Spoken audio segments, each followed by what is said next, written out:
my plan is to share this for probably about 30 to 45 minutes. Then after that, I will be a curious student also to learn from Xiong Yo, Jimmy, and Imin about the non-property part of the investment.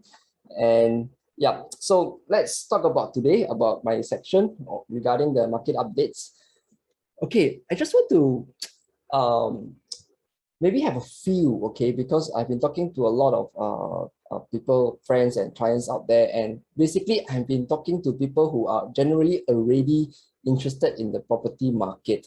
So I just want to probably have a few here where what do you think about the market today? Maybe on a scale of 10, 1 to 10, 10 being the very, very hot market and 1 being a very, very cold market. What is your feel? Maybe we can put in the group chat, you know, what, okay, Chua will say 10, very hot market. Xiong Yo will say 9. How about the rest? Yep. Arabin 7. Okay, wow. So it seems like, thank you for the participation, because as I said that I also want to know how the market generally feel. From here, I can feel that just by feel, okay, just by intuition, we can feel that the market is pretty hot and so on. And I would say yes, on the ground, I also feel that way.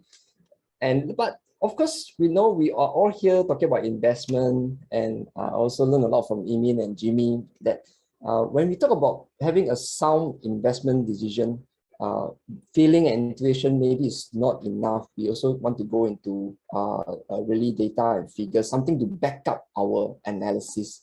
So that is why we put up this market updates today, and with this intention to help all of you to get clarity and hopefully make sound investment decision. Okay, let us carry on here.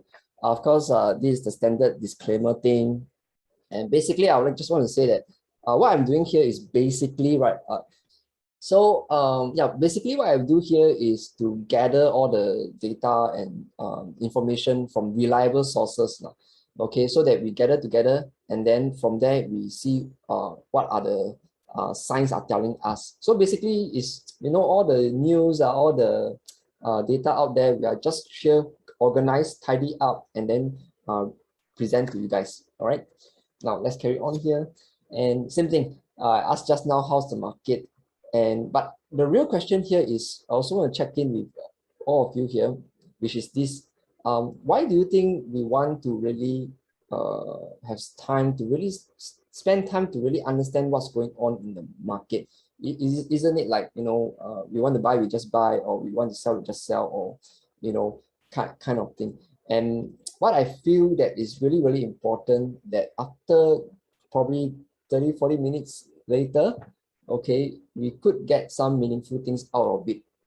Okay, which is this: I would say that what meaningful actions can you take? So as I go through the slides, right, it will be nice, and I think it will be very beneficial for you if you could ask yourself, what is the key thing or the important thing about these slides that I can take advantage of, and that is benefit to me, or is there something to tell me to be cautious about? Yeah, so end of the day is this keyword, what meaningful actions can I take? All right, okay, so let us carry on. So the first thing about here is this thing. What is this? Okay, so this is the private residential property, the price index, okay, for all the private property. Now, as you can see the graph, let's look at the dots. Okay, let's look at the graph. 1, 2, 3, 4, well, 5 dots over there. We can see that it's pointing up, and generally we can see the graph is pointing up. And this is basically very clear. I think I just explain, the picture speaks louder than words. The price is going up, and yes, just now those who put about 7, 8, 9, I think, yeah, pretty much correct. Market is good now. Okay, but let's look at the Q3. Okay, this part here. Okay, we have 0.9 growth here. Okay, and just to pause a little moment here, right now this figure I have is actually a flash estimates. Okay, so the actual figure I think will be coming out on 22nd October according to the URA website. Okay, but usually the flash estimate is pretty close lah. Okay, so with this, we can have a sneak peek of what's quarter three about. And you look at the, sorry, you look at the, past from quarter three 2020 last year, we have positive, positive, positive. Now, of course, we have also this part where we got 2.1% quarter to quarter change. We have 3.3% quarter to quarter change. Then last quarter, which is the quarter two, it comes on only 0.8. So of course, people will start thinking, hey, is it a sign of slowing down? Is growth start to slow down already? Okay, and then now quarter three, we see this 0.9, somewhere about the same. So can we say that it's slowing down? Is it something that you want to take note about it? And what can you come out with this? Okay, what is it you want to do with this particular information? Where yes, there's still growth, the market is still good. Is it slowing down? Is there still growth? What is going to happen next year? And how can we, in a way, use this to gauge where the market is going? All right. Now, so hold on to the thought for that. Okay, let's go on. To know that we want to see something that is more, we need to dig deeper lah. Okay, where we want to see what's really happening in the ground, on the ground. Okay, so this one is also from URA. What I did is like, just piece everything up together, and this is nothing new. We have 0.9 positive growth as per what the chart earlier slide say. Now, but different sectors have different growth also. So let's look at just over here. Okay, let's look at the quarter three one. Okay, different sectors. Which is the sector, right, that has the most growth? Okay, as we can see, it's probably here. 2.5% growth. We have the landed property has 2.5 growth. Very good. What about the second one? The second highest growth. We can see also the 2.2 here. Now, this 2.2 is coming to the RCR segment. Now, I'm going to slow down here a bit because maybe not everybody understand, or maybe some of you is the first time hearing what is this CCR, RCR, OCR. I'm going to slow down a bit and explain what does this mean. So when we talk about this, we are generally referring to non-landed property like your condos, okay, like your private apartments and so on. So CCR basically means your core central region. You can think about your Tanjong Pagar, your Orchard, all the central area, like the region there. Okay, then let's skip to the OCR, which is the outside core region, which is the outskirt, like Punggol, Tampines, Pasir Ris, Jurong, Bukit Batok. All these are the outside one. Okay, and RCR is somewhere in the middle. Okay, somewhere in the middle. So if you were to ask me, generally and logically, the most expensive properties will definitely be here lah. This is the most expensive one. Okay, then followed by lesser expensive and followed by lesser expensive. So this is usually how we categorize the properties in Singapore in three segments.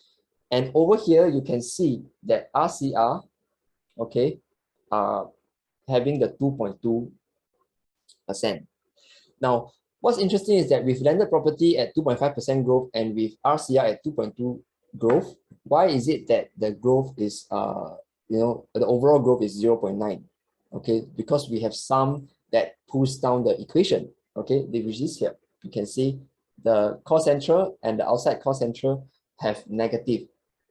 All right, and this is something very interesting because if you were to relate to the past two quarters, okay, it is negative. Your past two quarters was positive, and then here on third quarter you start to go negative. Now, same thing. This slide alone, we do not want to be very conclusive here. All right, let's not be conclusive here. But what can we take note from this slide here? Is that is there something to be cautious about? So let's say, for example, take you for example. Okay, you always ask what is meaningful for you. Let's say you are thinking to invest in a in a core central, or let's say in an Orchard property, or you are thinking to buy a property in the outskirts like Punggol, Tampines, and so on, then is there something that you want to be cautious about regarding the price? Okay, because this quarter start to go into the negative zone already. Or do you think that is something that you don't have to read too much? It's probably just a small correction and so on. But definitely, if you ask me, I'm conservative. I have to be conservative because I'm planning for many of my friends and clients, and I feel that being conservative is very important. For me personally, I will be starting to get a little conscious here, but so this is something for me. But what about for you? Okay, how can you help yourself to form a more clarity? Okay, let us unfold the slides again. Okay, now of course now we are at actually HDB resale. Okay, so HDB resale here is this. We cannot neglect HDB because most of the Singaporeans still stay in HDB, and a lot of people are, a lot of population is in HDB. So the movement in HDB will also affect property market in general. Okay, now let's look at the HDB market here. I think the last 1, 2, 3, 4, 5 dots. Okay, every dot is 3 quarters. Sorry, three months, 1 quarter. So you can see it's also like going up, and you can say HDB is also doing very well. All right. Same thing. You look at the third quarter here. 2.7 growth. Same thing. Flash estimate. Not conclusive yet, but it's almost very close to it already. So you can see from HDB, the past 4 quarters, we have 3.1%, 3%, 3%, and 2.7%. It's still going quite strong. One thing to ask is that, will this continue? And if this continue, how long will it continue? What do you think? Okay, these are the questions you want to ask yourself, and then probably take note about it. Okay, and all these data, remember, all these are past data. It may not be something that definitive about the future, but it could help us have form some informed analysis about what's going to happen ahead. All right. So if you look at this, a few questions I want to ask myself is this. Okay, what will happen to HDB market probably next year? Okay, let's say sellers. Do you think sellers who did not think of coming into the market to sell may start to think of maybe they should sell because the market is good, they got good profit, they may want to come and sell? These are some of the things that comes to my mind. That means those that originally or initially did not think that they want to sell, they may start to come to the market. Yep, something like that. And what do you think about the buyers in the market? Right? Do they, let's say their buyers are looking around and every quarter is like going up and up, prices are going up and up. Do you think that the buyers can be a bit, I would say, a bit like fear that they cannot get the house at the price that they want, and they may make decisions fast and so on? So these are the question we can ask ourselves: what's going on in the market in terms of sentiments? Okay, because the figures are showing, and if you are a genuine buyer in the market, and if you are seriously thinking of selling, these figures will impact you and will impact what you want to do next. All right, okay, let's carry on. So when we talk about market updates, we want to, make it very simple. What's the demand? What's the supply? Okay, so if we have a higher demand than supply, then we can say that the price is going up. And if we have the other way, then we can say that the price is going down. So this make it very simple. And from there, we can see how, what kind of insights you can form. So the demand here, I want to bring your attention that because of the flash estimates, right, we do not have the third quarter yet. So this is only based on the first half of this year. So just to take note here, the actual one will come out on 22nd October. Okay, so you can look out on URA if you are keen to see the actual figures. So just to remind all of you here, is the first half only. Okay, now so let's to see how can we learn from this slide. What is the important message you can find here? Okay, for this is actually the number of units launched by and sold by developers. This is what we call the new launches. Okay, the new launches are not resale. So the launches we can say here, and when I say launches means developers sell in the market, we can say this is a supply, all right? And then when we talk about sold, that means actually there's actual buyers transacted the unit. So really people are taking up the unit at a certain price, all right? So real buyers, let's call it demand, okay? Now, at which year has the most supply? Okay, you can see over here, it will be on the 2019. So from here, you can see that on 2019, we have about 11,000, 2020 is about close about 11,000. So these 2 years have a lot of supply. And then the demand here is about 10,000 each year. And okay, maybe I can ask you all, what do you think? So is in this case, right, the launch, that means the launch is more, or the sold is more for these 2 years. So if you think that the launch is more, or the supply is more for these 2 years, you put a 1. If you think that the sold is more, you put a 2. Yeah, let me look at the chat. Yeah, 1. Yes, correct. So the launch is more than the sold. Thank you for your participation. Okay, so just hold on to this thought here. All right. Now let's look at 2021 this year, first half only. Okay, over here I did the maths. The launch is about 6,000 and the sold is about 6,005. Can you see a flip over here? Can you see that, you know, in over here is supply more than demand, and then when we come to this is a flip. Yeah, so we want to see what's the changes here. And when this kind of thing happen, and I mean simple, the demand and supply thing that we learn, tells us something, okay? Because this is supply, this is demand. So now in this first half of the year, can we say that demand is more than the supply, or the supply is more than demand? Yeah. So if it's the demand more than the supply, what happens to price? Right? So we hold on to this thought, and then we look at the table again. In this table, right, which year is the year that we also see a flip, or a very significant supply lesser than demand? Okay, then we can bring our eyes, we can see that probably 2007 is the year that we see you know, much more demand than supply. And then what happens to the price? Okay, you can see over here, probably this is the part that we want to look at. When the demands comes more than the supply, then we start to see price to move. All right, so this is very simple. We just want to see, bring our eyes to the correct places. Okay, of course, on the ground, you won't be feeling it like today and tomorrow kind of thing. There's always a lag time. But this is the what I call it, the cause and effect that we can find over here. Right, let's move on. We want to see what's here is the resale now. Okay, let's look at resale. And what's happening here, I think, to keep it simple, let's look at these 4 bars. And what does this bar is explain? It explains the volume, the number of transactions in the resale market. Okay, I saw a chat. Let me just Aravin, later I will have a slide. I will show you that. Okay, hold on to that first. Okay, the unsold inventory.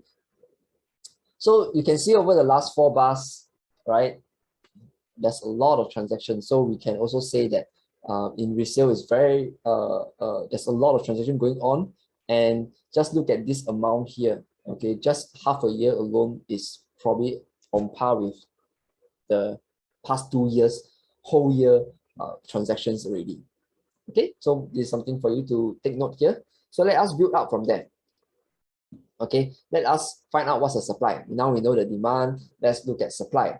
Okay, and yeah, this is what you're asking, Aravin, on the unsold inventory. So what does this chart tells us? This actually is the unsold inventory.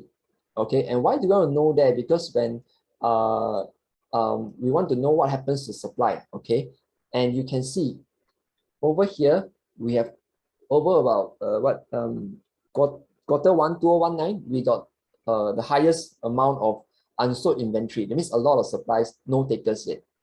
Okay. Now over the quarters, we start to see that the supplies are coming down. Okay, so what does it tell us? The supply is being taken up.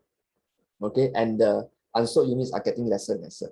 Okay, so simple question, is the supply going up or supply going down? All right, so this is based on the new launches. Okay, now let's carry on here. Arvin, just to confirm your side is that this is still only the first half. Okay, we want to see the second half, but my guess is that it will be probably the same or lesser, okay, because of the inventory that we can see that the new launches are actually selling quite well over this year. Okay, now we saw what has happened. This is over. Let's look at let's look at something ahead. Okay, and this is the pipeline. Okay, the expected year of completion.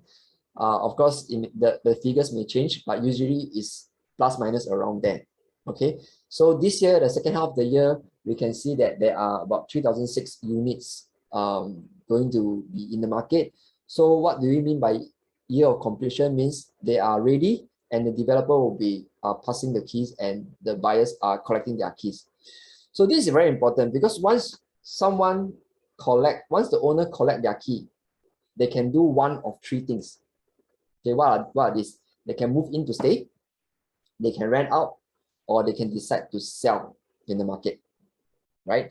So once they decide to sell in the market, then of course, you will have more supply or more competition in the market, right? Then the first half of the year is about 3,005, so probably about 7,000 like that. I could say that the whole of 2012 probably around here lah. Okay, and you see next year we have 10,000 more, and 2023 we have 17,000. So same thing, I think you all have get used to trying to see what this slide can help you. Every slide can help you form some decision, then later you pull it out. So for example, you are thinking of selling. Okay, so this year you see that probably I have lesser competition compared to next year, because next year when these people comes in the market, okay, yes, it's not 100% that they will sell in the market, but there's always a certain percentage. And now the more people are getting keys means based on percentage, there are more people who could be thinking of putting their property in the market, and thus add into the supply, add into your competition. So you may be thinking, maybe I should quickly settle it this year, so that I don't have to face the competition next year. So something like that. All right. So let's carry on. And this is the EC MOP. I think EC upgraders are very strong, especially this year. This whole thing, we get it from HDB, and we do the max. Last year, about 3,000. This year, the highest. Next 2 years, we still got many 4,000 each year of EC coming into the market. Of course, not all of them are going to sell, but there's always a percentage that are thinking to sell, and they possibly pour into the mixture of the supply. Yeah. So what do you think now? Is the supply going up? Is supply going down? Or is the demand is there more demand that actually overshadow all this supply? Okay, let us carry on from here. We want to see GLS sites. Okay, when we talk about supply, very important. Why? I share more with you. Because we almost have a confirmed amount of units in the market to be sold. Okay, in the next 1 or 2 years. Okay, because the GLS site today, once they launch, they will tender and so on. Probably they will launch about 1 or 2 years time. Okay, now so over here we have about 3,005 units here. Now, do you think it's a lot of units?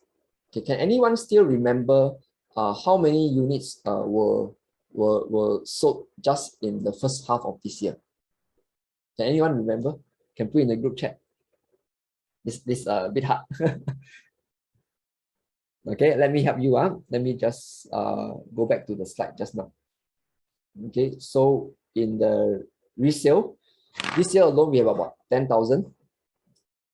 And then in the new launches, the first half only about 6,500. Okay, so let's go back to here and we look at this GLS here. We have 3,005. So is it a lot?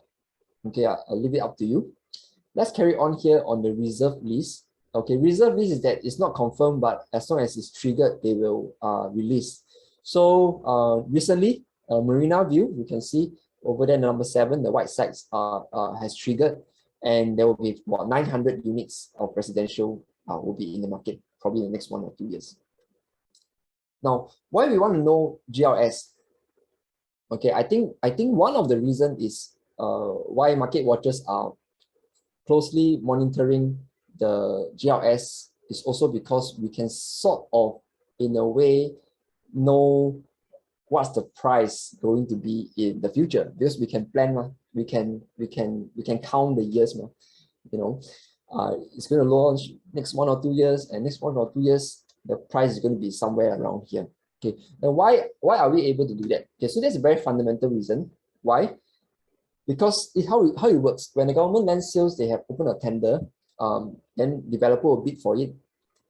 Okay, and they will have a winner, and the developer will buy. And Singapore is very transparent. They will put it in all newspaper and in the URL websites. You can see that they bought from the government X amount of PSS just for the land. Okay, now as a developer, they will need to build. They have building costs, they have material costs, and all this. Okay, we're going to add in them together, and we sort of can gauge at which estimate level is a break-even cost. Okay, and we know that developer is making a business. They will not be doing just break-even or negative business. They will need some profit, which is going to factor into the consumer. Okay, so the consumer will pay the land cost, the building cost, the other costs, and so, and then the developer's profit. And in this way, we are able to estimate, this project is going to launch about what price, and it really depends on how much the developer wants their profit to be. Okay. Now let's carry on here. So based on the GLS confirmed list just now, the first one is Lentor Central, and Gokoland bought it 1204 PSF. So if you're going to add the construction cost and so on, and today we're going to add a bit more, okay, because we all know construction costs, all this went up, and delay and so on. Workers' costs also went up. So we're going to put a bit more, and then put probably 15 to 25 or 30% developers profit in. Estimate probably is about 2001. Okay, and this is probably at at Lentor area, Ang Mo Kio area, probably just now we call the outside core region already, the outskirt already. Okay, this is the price we are looking at. And then Slim Barracks, One North Eden did very well. They sold quite a lot of units in a very short period of time. So these two land, most people were not able to buy One North Eden. They could be very interested in this. All right. So looking at the price estimate, okay, maybe I just want to have fun here. Anybody was looking at One North Eden earlier? Anyone here? Maybe you can just a bit personal. Okay, sorry about that. Maybe I don't do that. Yeah, if you are interested, you can probably just let Emin know what, and then we can see what we can do to help you. Because I remember I have a buyers actually go for One North Eden, but we never get the ballot number. So really, it's a lot of people ballot in, and it's really based on luck already, and they didn't have much units for there also. So these two plots probably will also see the same amount of demand. Okay, and we're looking at this kind of prices. And of course, these two sites haven't tendered yet, but it's closing January, so we can keep a close look on that. And then this one recently, very recent, 30th August, okay, confirmed it's sold Far East, 989 PSF, and we will do the max again, we probably see about this kind of price. Okay, about 1,009 to 2,002 PSF. So today you can see that moving forward, this kind of range, right? You know, 1,007, 1,008, 1,009 and above are a norm already, and people are starting to. I'm not saying that you should get in at this price. I'm not. This is not what I'm trying to say. I'm just saying that people are getting used to this kind of figures, where there are still many people who think that this is too expensive and so on. Yeah. Okay. So where do you stand? And with this, what can you make a meaningful action out of it? All right. Something to think about. Carry on. Marina View. You know, okay. This one is a white side, so we have about 900 units of residential. I think we also have about 540 units of hotel. Okay, so it's a mixed development, and we will see this happening in Marina, that site. Same thing if you were to do the maths, it probably launch around 2002, 2005 PSF. Yeah, so this is the price, and with all this, you can have a sense of what's going ahead in next 1 or 2 years. Then of course, potential launches, these are the supply in the market. We want to see probably about 3,009 in the units. Some of it already launched, like Midtown Modern, Reef, all this already launched. Some of them already sold already. So it's for you to take note. Okay, since we're in supply, okay, I think this is very important because HDB upgraders actually amount to quite a fair bit of the resale transaction over here. Now, I circled on the 2022. Next year will be 35,000 units coming to MOP. So, so slow down here. I'm not saying that this 35,000 units of HDB owners will come into the market and start to sell. Okay, it won't be all 35,000. What I'm trying to say is that out of this 35,000, some percentage of these people may think of upgrading, go into the private market, okay, if they are able to, if they want to. And same thing is always a percentage lah, okay. What's the percentage? We never know, okay. But you can see 35,000 is the most among since 2009, okay, and any earlier is not in the chart here. But from this chart here, next year we'll have a lot more. I would say potentially they may have a lot more competition or supply in the market in the HDB. Okay, so where are you? I mean, based on this slide, is this slide useful for you? Let's say if you are a HDB owner, how would you read this slide? And how would you think that you want to take action or do something that is advantageous or benefit from this? Okay. So based on the demand, the supply, and the price movement forward, okay, back to the first question I asked earlier is what are the meaningful actions can we take? So I feel that let's make it simple, okay? You can ask yourself, do you need to enter now? Okay, let's say if you have not a property yet, you are thinking of entering or not. Ask yourself, based on the market updates today, based on what's happening in this quarter, and you see the previous quarter, and you probably by now have a sense of how's the market now, and a good sense, okay, not just a feel or instinct or what. You have a good sense, you have a good analysis, you have some clarity on the figures, okay. And do you think you need to enter now, or you think it's better to hold on to it? Okay, so we are here not trying to tell you to do this or that, but trying to piece up the information for you and help you do something or decide something that is sound and informed. Okay, so you have your own analysis, and I would say that it's important to trust your own analysis also. Okay, now the next question here is that, do you need to re-enter now? So for example, you have property already. Okay, do you want to sell and then buy again? Or do you want to go for a second investment property? Or do you think that based on what we have showed just now, you feel that you just want to stay put? And sometimes staying put is the best option out of the other things. So these are something that I hope that we can help you to really simplify the whole thing. How to read the market updates and how to form an informed decision based on all this analysis. And at the end of the day, okay, don't just have knowledge, okay? How and try to benefit from this knowledge. Ask yourself these two questions. Do you need to enter now? and do you want to re-enter now? Okay. Now, so usually these market updates are, when I share with my clients and friends, it usually gives them quite a lot of clarity, and they would know based on their objective. Okay, so you must really know what you want, okay, what you want to gain out of the day, your goal and so on. So I go through my clients and my friends on what their goals, and after going through the market updates, and they would usually have formed a very clear on what they want to do next, what is the action plan and so on.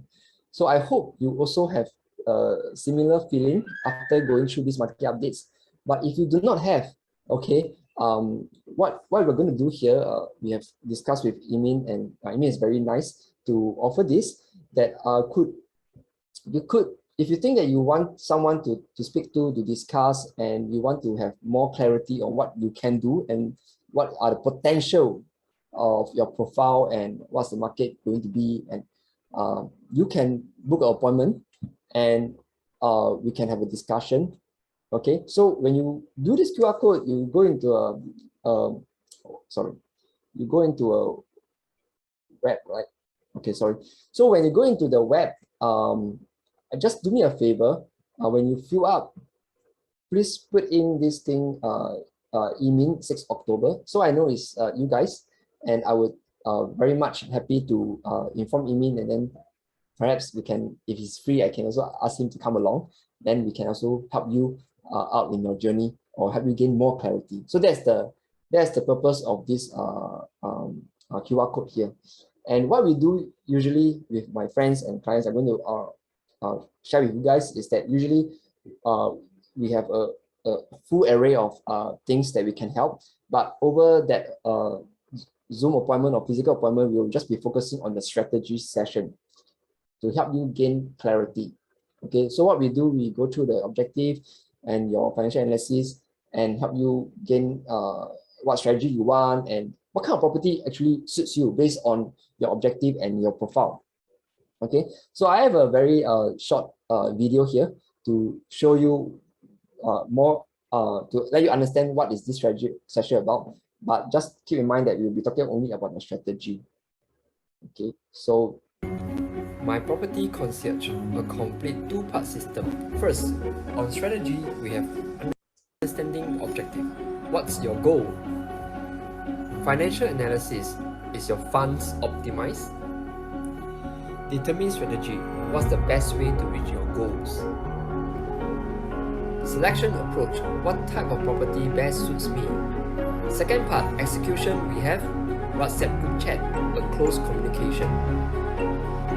Buy selection comparison, the right property becomes clear. Sell progress tracker, be updated with the progress of selling. Lastly, timeline management, feel secure and be in control. At any point of time, you will know exactly what you need to do and what you need to know at the 5 stages of a property journey.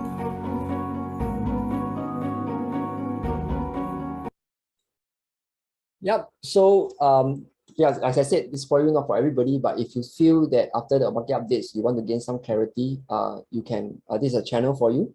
All right, so my sharing is to here. Back to Emin here.